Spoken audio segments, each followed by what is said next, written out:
O título desta palestra é A Mulher que Cavalga a Besta, porque é exatamente isso que o livro de Apocalipse fala.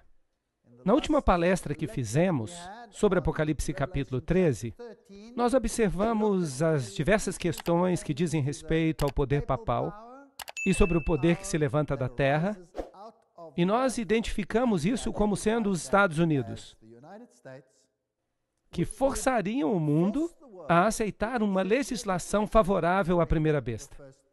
Bem, há um processo que precisa continuar sobre todos os reinos da terra. Agora, Apocalipse capítulo 17 nos dá mais detalhes sobre esta questão. E veio um dos 7 anjos que tinha 7 taças e falou comigo, dizendo, aproxima-te, e eu te mostrarei o julgamento da grande prostituta, palavras fortes, que se senta sobre muitas águas.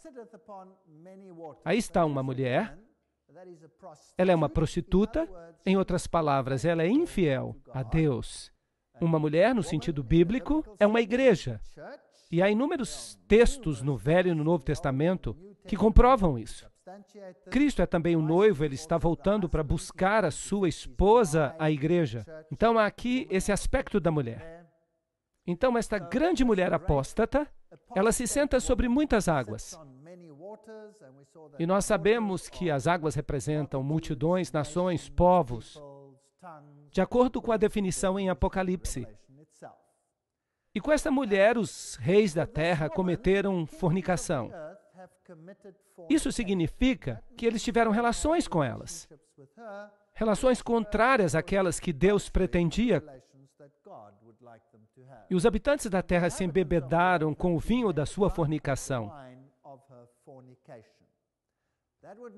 Isso significa que, se o vinho é o símbolo dos ensinamentos, das doutrinas, então o vinho que embebeda significa doutrina, que confundem a mente.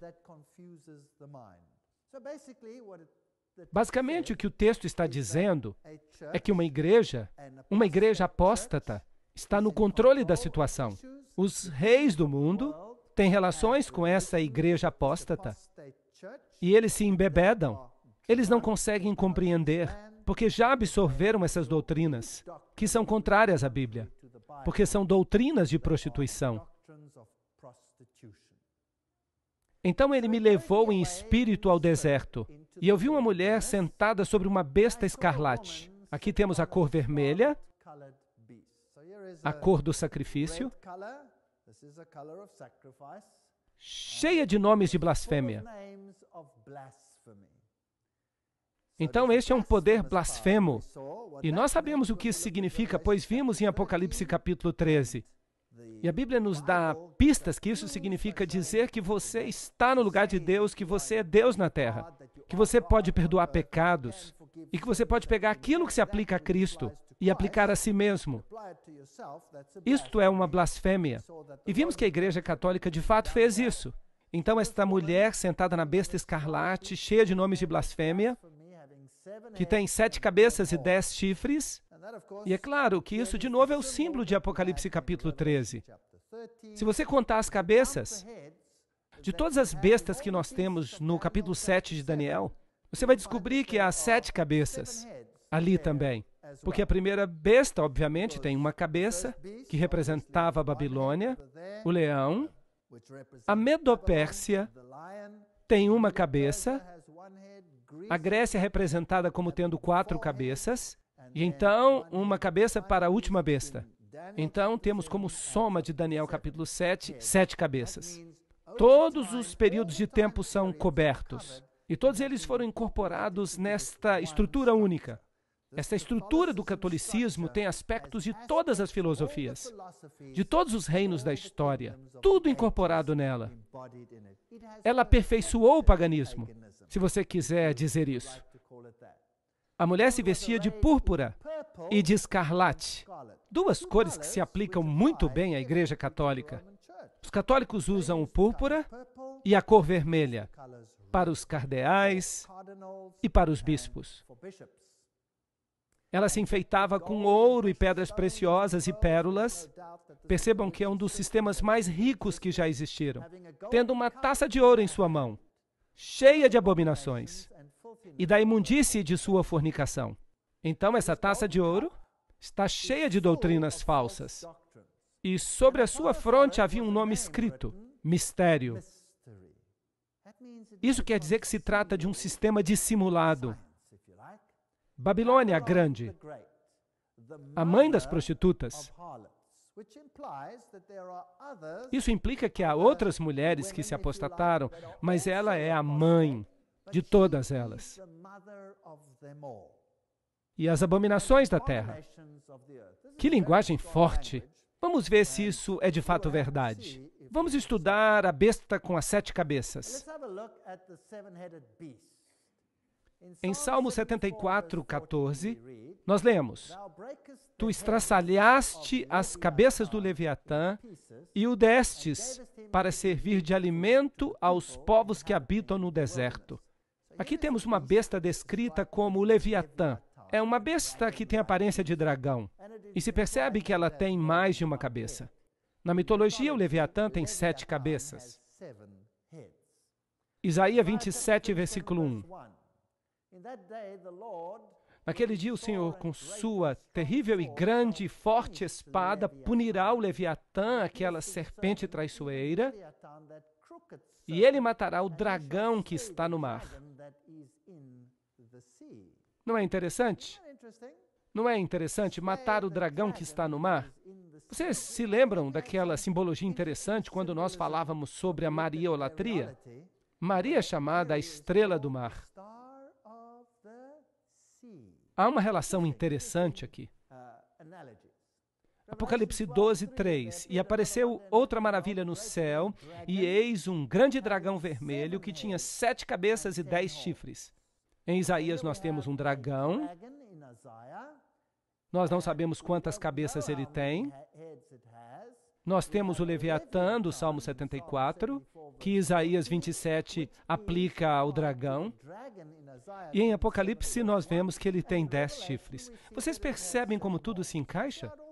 Se você usar o paralelismo, você consegue encontrar todas as cabeças. E 7 coroas sobre as cabeças. Então, esse dragão do Apocalipse 12 é um poder governante que está em controle. Ele é o príncipe deste mundo. Jesus mesmo chamou a Satanás de príncipe deste mundo. Apocalipse 13, 1. E eu me levantei sobre a areia do mar e eu vi uma besta que se levanta do mar, que tem 7 cabeças e 10 chifres, e sobre os chifres 10 coroas, e sobre as cabeças o nome de blasfêmia. Agora nós temos aqui uma divisão em 10 chifres, 10 reinos, sobre os chifres 10 coroas. Isso significa que a besta governa com esses 10 reinos na época da Idade Média. Porque Roma governava através do poder de outros reinos. Apocalipse 17, 3. E ele me levou em espírito até o deserto, e eu vi uma mulher, sentada numa besta escarlate, cheia de nomes de blasfêmia, tendo 7 cabeças e 10 chifres. Obviamente, esta é a representação dos reinos de Satanás em todos os séculos.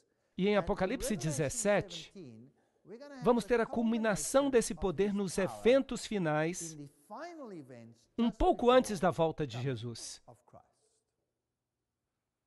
Então, o dragão tem 7 cabeças. No livro de Apocalipse, as cabeças representam poderes políticos, através de quem o dragão opera.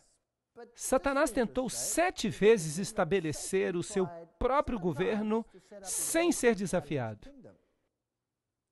Em primeiro lugar, houve uma guerra no céu.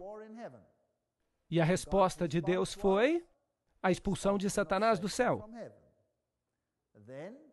Então, Adão e Eva e o mundo antediluviano, ele tentou estabelecer o seu reino ali. Qual foi a resposta de Deus? A Adão e Eva, ele fez a promessa de redenção e iniciou o sistema de sacrifícios. Então, a Torre de Babel foi a sua próxima tentativa de estabelecer uma união entre todas as nações da terra. A resposta de Deus, a confusão das línguas, a separação das nações. Interessante. Então, durante a encarnação, ele pensou que ele podia destruir a Cristo para estabelecer o seu reino. Mas a resposta de Deus foi a vitória sobre o pecado e a morte, transformando aparentemente a pior derrota em sua maior vitória. Satanás então tentou o estabelecimento do seu reino na Roma pagã. E a resposta foi a decisão de Esmirna. As pessoas estavam preparadas para morrer em vez de apostatar. Então ele tentou estabelecer o seu sistema na Roma papal. A resposta? A reforma. Ele nunca conseguiu ter sucesso. Será que haverá uma última vez em que ele tentará estabelecer o seu reino? Uma tentativa de fazer com que todas as nações do mundo se organizem numa nova ordem mundial? Será possível? Isso seria interessante, 7 tentativas. Mas Deus reagiu a isso através do clamor da meia-noite. Esse é o tema de uma das nossas próximas palestras. Um assunto complicado. E Apocalipse 12:3 diz: E apareceu outra maravilha no céu, e eis um grande dragão vermelho, com 7 cabeças e 10 chifres, e 7 coroas sobre as cabeças. Este poder faria guerra contra outro sistema, um sistema que representava o povo de Deus. Então há um dragão e ele ataca a mulher vestida de branco. E essa guerra vai continuar até a volta de Jesus. É isso que a Bíblia diz. Então essa criatura que nós vemos em Apocalipse 13 saiu do mar. Ela nos mostra quais são as características do poder papal. Pois esse sistema tem todas as características do poder do chifre pequeno, em Daniel capítulo 7. Então é o mesmo sistema. E esse sistema tem um componente semelhante ao da Medo-Pérsia, porque tem as patas do urso. Ele tem filosofia grega. Toda a teoria evolucionista, por falar nisso, veio da filosofia grega. É de lá que vem. Esse sistema tem um componente grego. Há aqui um componente babilônico. Eu poderia gastar uma palestra inteira mostrando a comparação entre a religião babilônica e o catolicismo. Há uma palestra intitulada O Vinho de Babilônia, que você pode ler se você quiser. E tem os 10 chifres que representam esse poder final que eventualmente controlaria o mundo inteiro. Então, cabeças de leão com 10 chifres.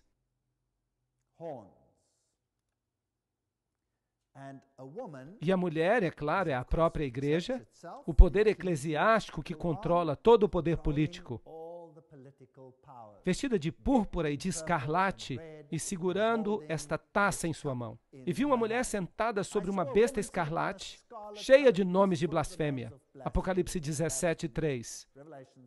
E aqui a púrpura e a escarlate, o ouro, as pedras preciosas. A Igreja Católica é a igreja mais rica do mundo. Os tesouros que se encontram no Museu do Vaticano ofuscam nossos olhos. São inacreditáveis. E nessa taça de ouro há todas essas abominações dos seus ensinamentos falsos. Nós já vimos que ela é chamada de mistério. Um mistério, uma coisa misteriosa, é algo que opera por trás dos bastidores. Algo secreto.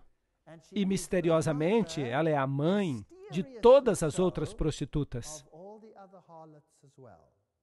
Será que ela controla todas as outras igrejas? As igrejas apóstatas em relação a Deus?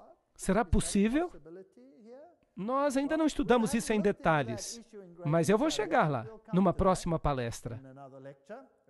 Apocalipse 17:5, a velha religião babilônica e a velha adoração ao touro, todas essas religiões antigas. Nós encontramos todos esses aspectos na Igreja Católica.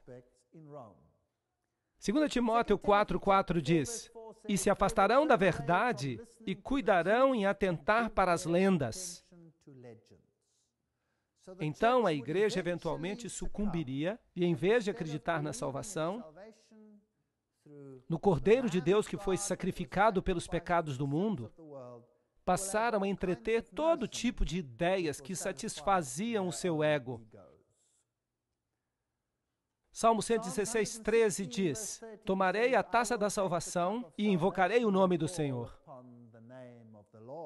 Qual é a nossa escolha, então? Vamos usar os sistemas do mundo e ficar numa boa?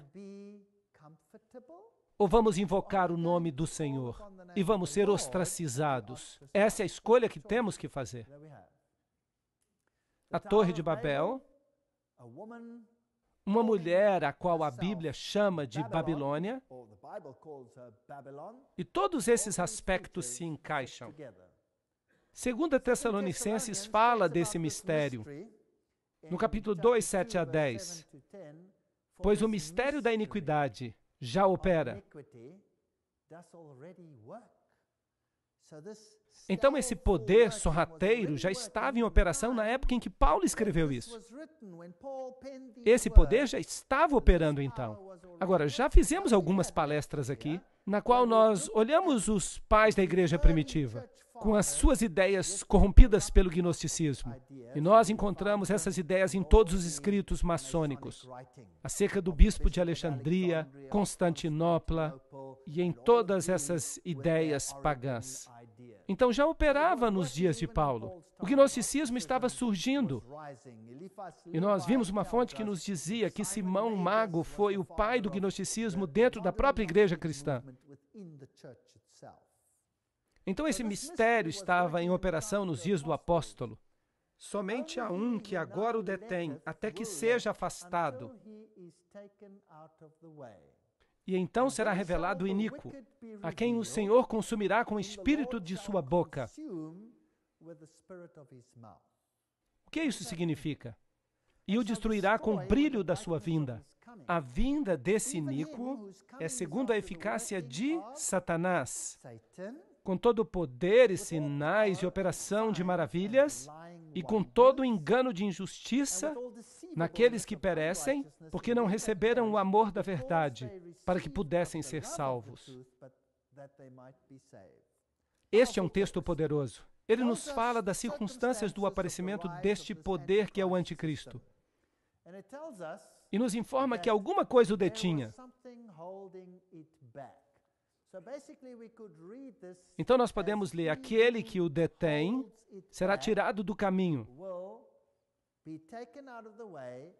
e então o iníquo será revelado. Então alguma coisa o detém, este sistema que já estava em operação nos dias de Paulo. Então algo seria tirado para que esse poder pudesse surgir e realizaria operação de maravilhas, milagres, engano, injustiça, enganando o mundo inteiro, tirando o amor da verdade das pessoas. Vamos olhar esta referência tremenda nos escritos de Paulo, com respeito ao homem do pecado. Ora, irmãos, quanto à vinda de nosso Senhor Jesus Cristo e à nossa reunião com Ele, rogamo-vos que não vos demovais facilmente do vosso modo de pensar, nem vos perturbeis, quer por espírito, quer por palavra, quer por epístola, como se procedesse de nós, como se o dia de Cristo já tivesse chegado. Jesus ainda não tinha voltado. O verso diz que Jesus ainda não está aqui. Diferentemente do que alguns dizem, Ele ainda não veio. Ainda não veio. Ninguém de maneira alguma vos engane, pois isto não acontecerá sem que antes venha a apostasia e se manifeste o homem do pecado.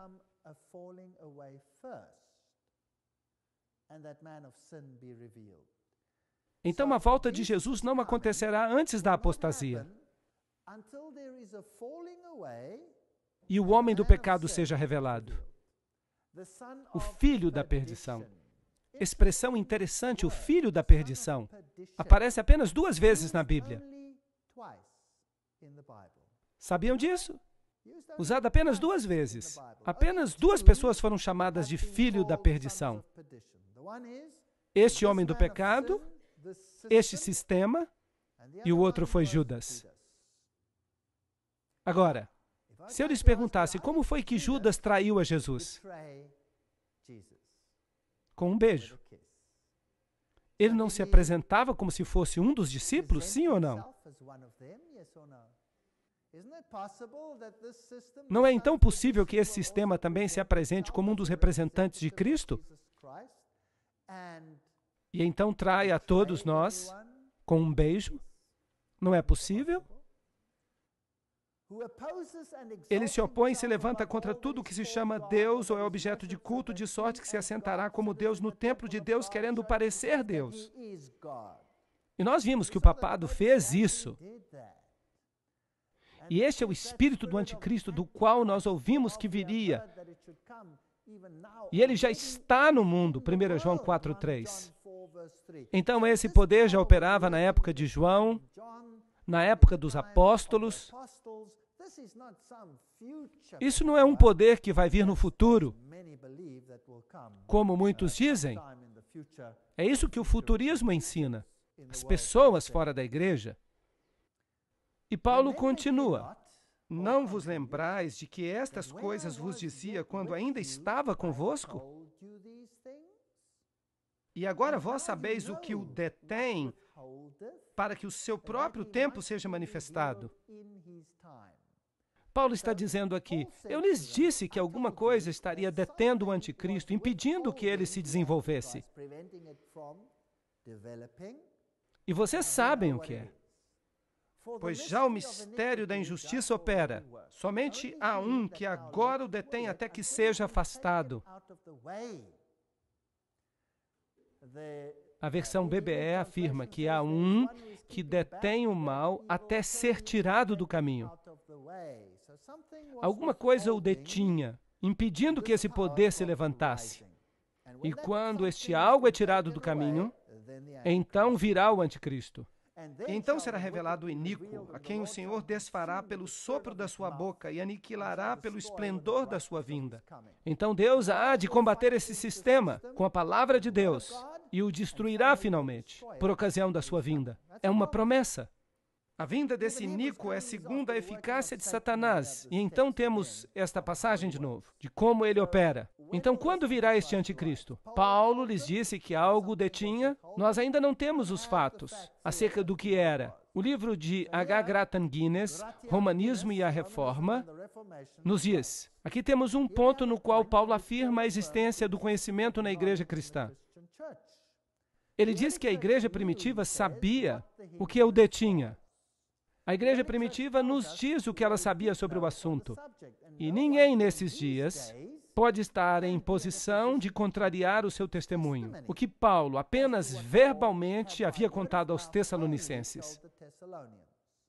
Hoje em dia nós ficamos fazendo suposições. O que é que o detinha? É o Espírito Santo? É isso? É aquilo? Não, nós não sabemos. Paulo foi quem disse para eles o que é que o detinha.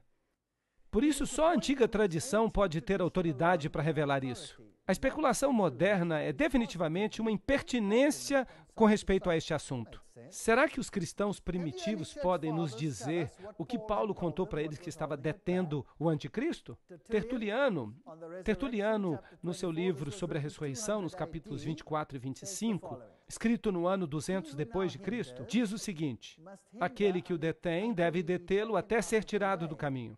Que obstáculo havia senão o Estado romano? A apostasia do qual, ao ser dividido em 10 reinos, há de introduzir o anticristo. Interessante. Essa é a compreensão da igreja cristã primitiva, que quando Roma finalmente entrasse em colapso, então viria o anticristo. Era nisso que criam. Vamos continuar. Diz João Crisóstomo, na sua homilia número 2 sobre 2 Tessalonicenses, ele foi bispo de Constantinopla no ano 390. Só um o impede agora, até que seja tirado do caminho. Isto é, quando o Império Romano for tirado do caminho, então ele, o anticristo, há de vir. Aqui está outro que diz isso. Interessante. Paulo diz que o poder já operava naquela época, e que mais cedo ou mais tarde ele se levantaria. Havia algo que o impedia, mas quando ele se fosse, eu lhes disse o que era. Então ele se levantaria. Aqui está Edward Elliot, no comentário sobre Apocalipse, que diz: nós temos o testemunho unânime, nós temos testemunho confirmador dos primeiros pais, desde Irineu, o discípulo de São João, até Crisóstomo e Jerônimo, com respeito ao fato de que era compreendido que se tratava do império que governava e residia em Roma. Era isso que tinha que ser tirado do caminho. Grayton Guinness diz, enquanto os Césares tinham poder imperial, era impossível para o anticristo previsto se levantar. Mas na queda dos Césares, ele se levantaria. Isso faz sentido. As profecias bíblicas fazem sentido. A profecia dos 1260 dias faz sentido se você olhá-la desta perspectiva.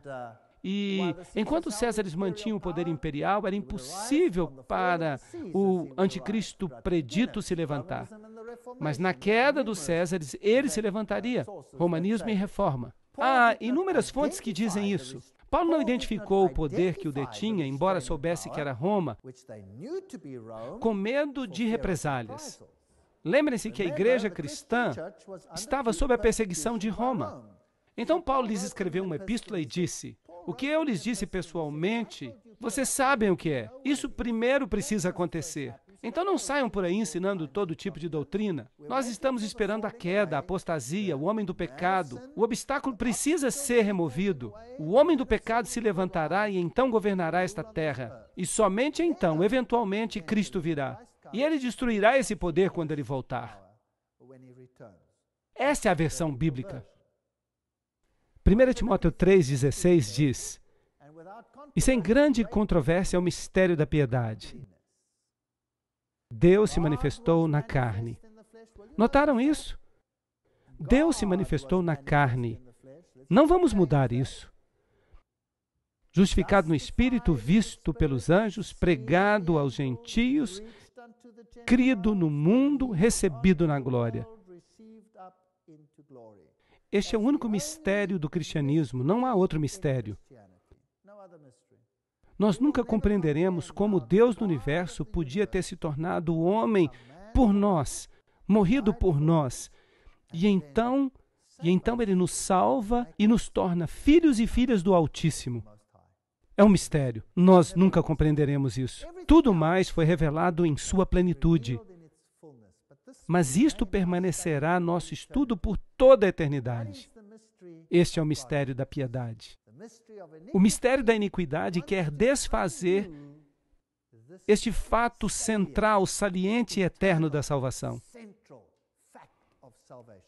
E nós já vimos nas palestras anteriores como os esforços foram feitos para reduzir a obra de Jesus Cristo.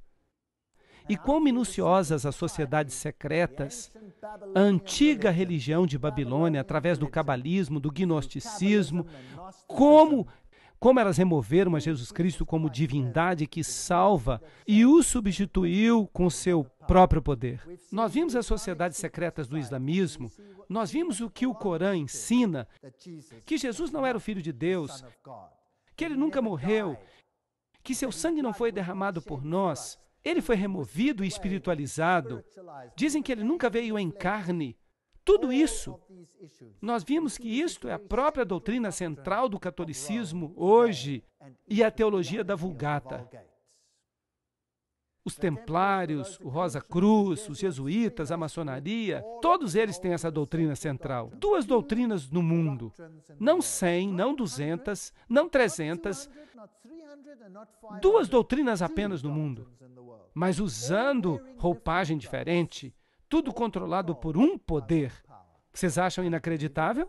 Lembram-se da história de Bel? Nós falamos sobre ela aqui, o templo de Bel, onde nós vimos uma mulher com uma mini saia. Vocês pensavam que a mini saia era algo recente? Não, não. A mini saia é velha. Ali está ela. E esta moça eu não sei se ela era uma moça do dia ou da noite, mas esta moça com uma taça de ouro na mão representa a adoração a Baal. E Fides, que fascinante. E Fides, que fascinante. Na cidade do Vaticano, Fides. Nós vimos que isso é interessante. Tem o significado de a adoração da deusa. Os iniciados, aqueles que estavam por dentro, eram os Fides. E nós não saberíamos o que isso significa se não tivéssemos uma boa citação de Albert G. Mackey, grau 33 da maçonaria. Ele diz: a mão direita, ao longo dos séculos, sempre foi considerada um emblema de fidelidade. E nossos antigos irmãos adoravam a Deus sob o nome de Fides. Fides, ou fidelidade, que às vezes era representada por duas mãos destras juntas, que é o que também a maçonaria faz. E às vezes por duas figuras humanas, segurando uma outra pela mão direita. Numa foi o primeiro a erigir um altar a Fides, sob o nome de a deusa dos juramentos, e honestamente foi adorada. Os juramentos feitos em seu nome eram considerados mais invioláveis do que quaisquer outros. Isso é um mistério. Nós estamos mostrando um lado. Aqui está o mistério, ensinando por um lado, mas realmente ensinando por outro lado. Morais e Dogma, página 292. Você se lembra onde nós tínhamos os símbolos secretos? Aqui nós temos o símbolo do Rho e do Ki, que aparece em muitos púlpitos e altares hoje em dia. E o símbolo tem recebido conotações cristãs por parte dos Goim, para os catecúmenos, mas aqui aquele que está por dentro nos diz que representa o cajado de Osíris. Então é a representação do membro masculino que se encontra num barco. E ele também nos conta que vários outros símbolos que nós já vimos aqui são símbolos pagãos. A letra tal e esta cruz aqui e as suásticas, de um jeito ou de outro, e as estrelas de Davi. E então esta declaração interessante: as vestes do sacerdote de Horus eram cobertas com essas cruzes, e então você tem a cruz maltesa. E eu lhes mostrei que o papado tem esta cruz em sua roupa, e os bispos a usam também. Estes são sacerdotes de Horus. Aí está o mistério. Você tem que olhar por trás dos bastidores para descobrir. E o capuz que eles usam sobre a cabeça, que hoje parece que representa de fato a cabeça de peixe do deus Dagon, que significa Dagon, Deus peixe. Então a cabeça do peixe, mais tarde, a capa foi removida, a capa do peixe foi substituída por um casaco vermelho, ou um casaco púrpura, ou de outra cor, mas o capuz com a cabeça aberta do peixe em cima permaneceu. Ali está um relevo de Babilônia. No Museu de Pérgamo, você vê o peixe com a boca aberta, o capuz sobre a cabeça dos sacerdotes de Babilônia, e ali eles têm baldes de água, e também têm pequenos ramos de sopo que eles colocam e o usam para aspergir água, e é isso mesmo que o Papa faz. Os bispos saem andando com água benta, o Papa tem um ramo de sopo e ele faz aspersão nas pessoas. Esse é um ritual babilônico. Esta é a purificação por meio de Babel. Bab, portão. El, Deus. Babel, portão dos deuses. Jesus diz: eu sou a porta, eu sou o portão. Jesus é o portal. Só há um caminho para o céu, e é o nosso reconhecimento da nossa pecaminosidade e a aceitação do sacrifício vicário do Filho de Deus que morreu por nós. Este é o único caminho para a salvação.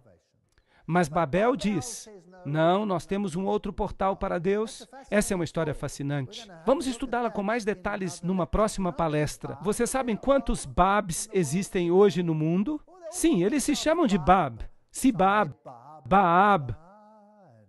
Vários nomes. Há muitos Babs lá fora. É melhor nós termos cuidado com esses Babs. Mas só há um Bab que leva a Deus, e esse é Jesus. Só uma porta, só um portal.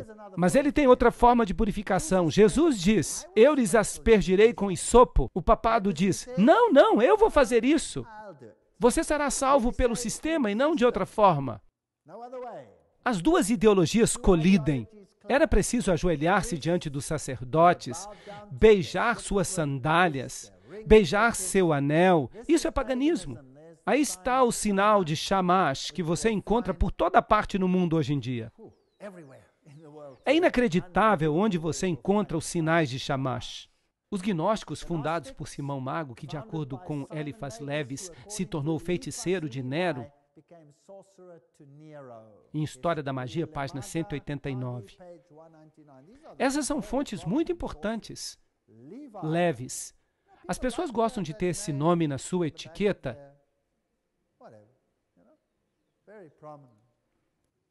E se você vai para Roma, este é um símbolo que você vai encontrar lá. Este é o lado de fora de um antigo templo pagão, onde todas as religiões eram honradas.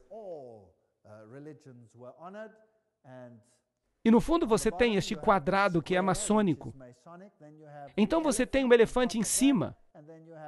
E você tem este símbolo no topo, com uma cruz no topo, e todos dizem, isso é muito bonito. A menos é claro que o quadrado seja o símbolo, ou o cubo, das antigas deidades.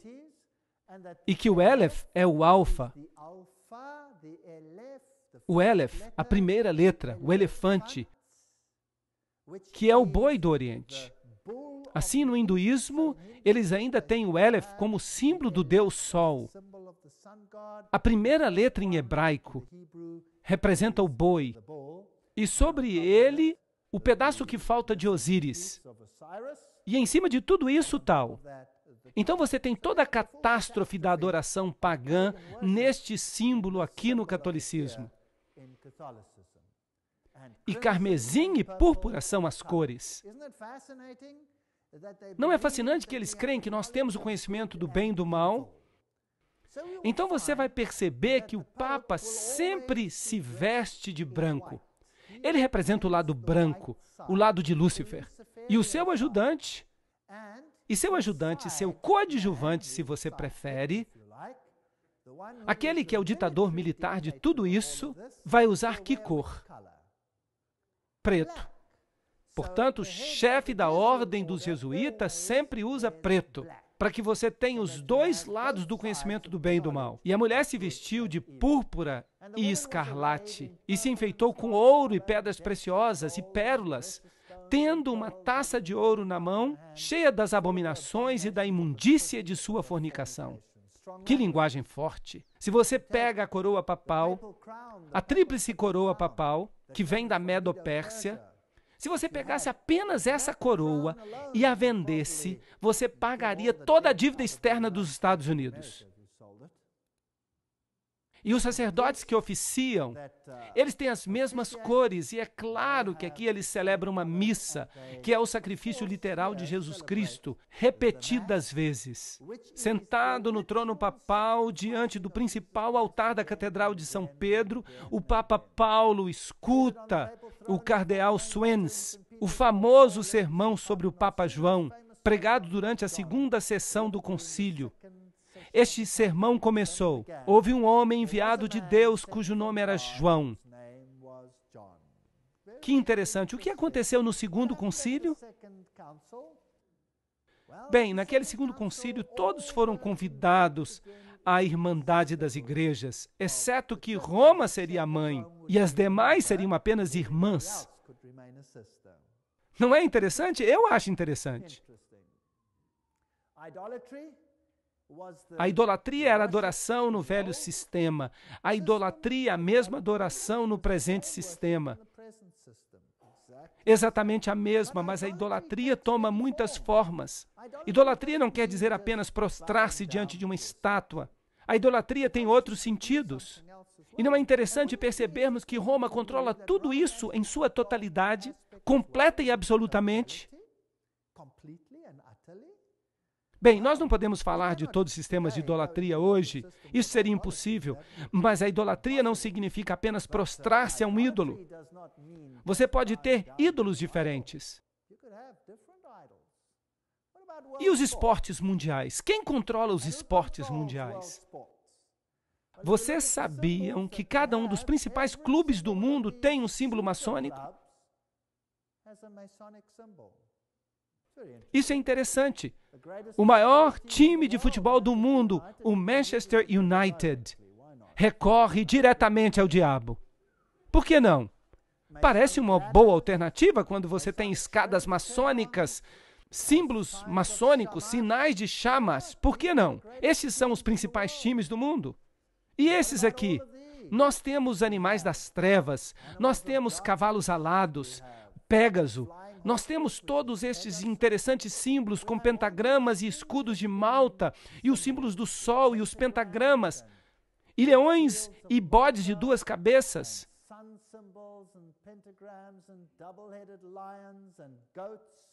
Todos são símbolos. E a flor de lis. Você diz o nome e você encontra. O M da maçonaria, as âncoras maçônicas. Você tem tudo. Dedos maçônicos, caveiras e ossos. E Titã é de fato o nome grego de Satanás. Então nós temos todos esses aspectos interessantes. O G, todo mundo que é maçom sabe que ele representa a loja maçônica.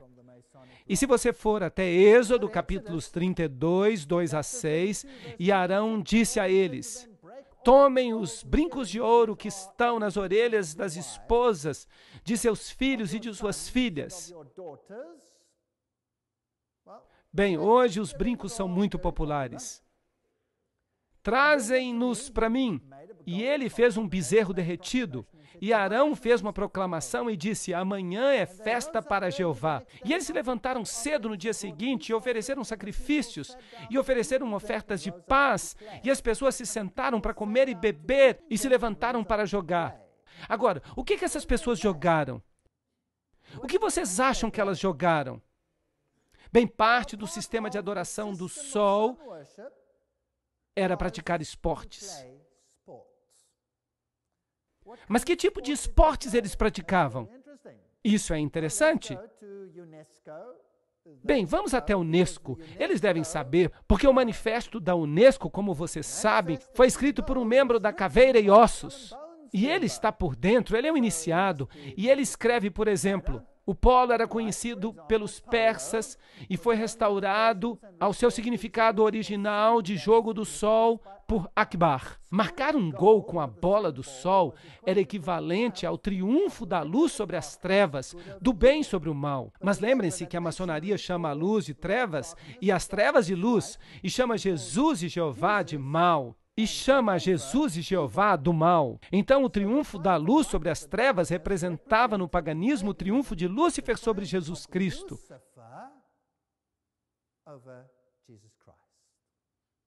Assim, o triunfo da luz sobre as trevas, do bem sobre o mal. A bola é um símbolo do sol em todos os esportes, como futebol, hóquei, basquete e cricket. O beisebol se relaciona com o sol na forma de um relógio de sol. E o padrão do campo, bem como em suas regras e na forma de contar os pontos. Como todos os esportes, o beisebol também incorpora os ciclos sazonais do sol. Da mesma forma que nos concursos cerimoniais antigos, que faziam parte dos ritos de fertilidade. Então, se você não consegue trazê-los para a igreja, traga-os para os locais esportivos. Não é interessante? E na igreja você vê os braços assim, e nos locais esportivos você também vê os braços assim. Os hinos são cantados na igreja, e os hinos de uma natureza diferente são cantados lá. É fascinante. Quem se importa desde que haja culto? A história suméria de Gilgamesh, inscrita em tabletes cuneiformes, narra como equipamento de esporte, um bastão e um anel ou uma bola, que Gilgamesh tinha esculpido de uma árvore que ele havia arrancado, caíram no submundo quando ele começou a oprimir o povo com repetidas competições atléticas. E como, eventualmente, foi o próprio Deus Sol que abriu um buraco no chão para recuperá-los. Então, se você tem um bastão e se você tem uma bola, se você pega o bastão e coloca a bola no buraco, esse é o símbolo. Ele tem um significado mais profundo do que nós imaginamos. É um significado e tanto, mas esqueçam disso por enquanto. É isso que os golfistas fazem, por exemplo. Vocês sabem, é fascinante. E é com frequência que as pessoas nos dizem que os esportes são bons e fazem bem para os cristãos. Eu não tenho nada contra o esporte. O esporte é uma boa recreação. O esporte é um bom exercício. Há coisas boas que podem acontecer nos esportes. Mas se o esporte se torna uma religião, isso não é um problema? Isso não é idolatria? A tocha olímpica que o corredor carrega para marcar o movimento cíclico do Sol no período das Olimpíadas. O período de 4 anos até os próximos Jogos é também relacionada com o ritmo cíclico do Sol. Primeiramente celebrados na Grécia, os Jogos eram concursos cerimoniais em honra de Zeus. Vocês já assistiram à cerimônia de abertura? A cerimônia na Grécia, eles honraram os deuses ou não? Sim, eles honraram, e nós assistimos assim mesmo. Bem, o Sol, a Lua e os outros planetas flutuam sobre os Jogos Olímpicos de Barcelona. A associação do Sol com os esportes antecede os deuses Hércules e Apolo na Grécia, como fica evidente a partir do conto épico do herói sumério Gilgamesh. Isso é algo fascinante. Como no esporte, o Sol é onipresente em praticamente todos os aspectos da vida, quer seja na arte, na arquitetura, filosofia, religião, nos festivais, no folclore, na dança ou na música. Uau! Satanás pensou em tudo. Toda manhã o deus pagão do dia nos acorda, pois os romanos, nos séculos primitivos da era cristã, chamavam cada dia de acordo com os 7 planetas: Sol, Lua, Marte, Mercúrio, Júpiter, Vênus e Saturno. Se nós observarmos os símbolos das Olimpíadas, nós perceberemos que eles têm o símbolo de Baal-Hadad. O símbolo de Baal-Hadad, símbolo de Baal-Hadad, símbolo de Baal-Hadad, símbolo de Baal-Hadad. Você o encontra em toda parte. Isso é paganismo. Aqui está um jovem trazendo uma elegante camisa de hóquei para o Papa. Vamos ver o que ele vai fazer com ela. A fine hockey shirt.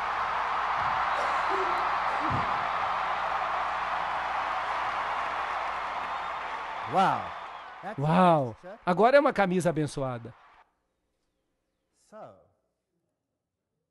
Assim, a maçonaria controla todas essas questões para Roma hoje. O mundo esportivo, o mundo religioso, isso tudo é fascinante. Eu fico imaginando quanta idolatria está oculta no mistério e quanto a Bíblia quer revelar para nós dessa história maravilhosa de Apocalipse 17. Vamos esperar até a próxima palestra para descobrir.